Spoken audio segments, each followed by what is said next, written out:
Amazon Flipkart വഴി iPhone ഒക്കെ വാങ്ങിയവരുണ്ടോ അല്ലെങ്കിൽ വാങ്ങാൻ ഉദ്ദേശിക്കുന്നുണ്ടെങ്കിൽ ഈ വീഡിയോ കണ്ടില്ലെങ്കിൽ പണിപാടും. അതെ, ഈ വരുന്ന സെയിലിൽ നമ്മൾ ഐഫോൺ ഒക്കെ വാങ്ങുമ്പോഴത്തേക്ക് ബൾക്കായിട്ടായിരിക്കും അവർ വിൽക്കുന്നത്. ആ സമയത്ത് എന്തെങ്കിലുമൊക്കെ മിസ്റ്റേക്സ് വരാൻ സ്വാഭാവികമായിട്ട് സാധ്യതയുണ്ട്. ചിലപ്പോൾ കട്ടയൊക്കെ കയറി വരാം, അല്ലെങ്കിൽ എന്തെങ്കിലുമൊക്കെ ഇഷ്യൂസ് വരാൻ സാധ്യതയുണ്ട്. അപ്പോൾ ഞാൻ ഈ പറയുന്ന 3 കാര്യങ്ങൾ നിങ്ങൾ ശ്രദ്ധിക്കുക.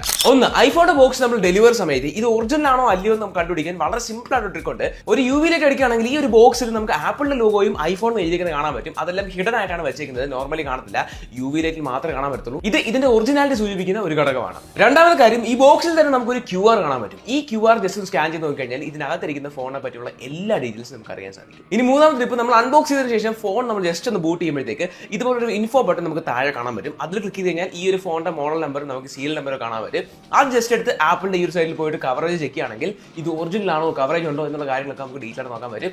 അതുപോലെ തന്നെ നേരത്തെ നമ്മൾ സ്കാൻ ചെയ്ത QR ഈ പറയുന്ന മോഡൽ നമ്പർ നമുക്ക് കമ്പയർ ചെയ്ത് നോക്കിയിട്ട് ഇത് ഒറിജിനൽ ആണോ നമുക്ക് നിശ്ചയിക്കാൻ പറ്റും. അപ്പോൾ എന്തായാലും ഐഫോൺ വാങ്ങാൻ നിൽക്കുന്നവരോ അല്ലെങ്കിൽ വാങ്ങി ഓർഡർ